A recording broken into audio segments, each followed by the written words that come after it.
దేవుడు సెక్స్ అనేది దేవుడు చేశాడండి. Let me get it straight. ఈరోజు చాలా మందికి సెక్స్ అన్న మాటే తప్పుగా అనిపిస్తుంది. సెక్స్ అనేది దేవుడు సృష్టించాడు, దేవుడు పెట్టాడు. స్త్రీ పురుష అంటే భర్త భార్య మధ్యలో సంబంధం.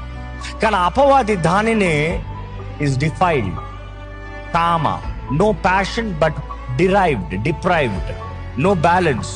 అది అపవాది ఈరోజు లోకంలో వాడు నెంబర్ 1 ట్రాప్. చూడండి, సామాన్యుల దగ్గర నుండి, కామన్ యంగ్స్టర్ టీనేజర్ దగ్గర నుండి వృద్ధాపం వయసు వరకు, సామాన్య అన్యుడి దగ్గర నుండి సేవకుడు వరకు ఎంతమంది పడిపోతున్నారు. ఇదే పాపం. ఏంటి ఇందులో కారణం ఏంటి?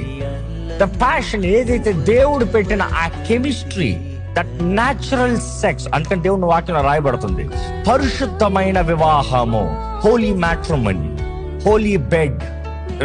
ఆ వివాహ సంబంధము పరిశుద్ధమైందిగా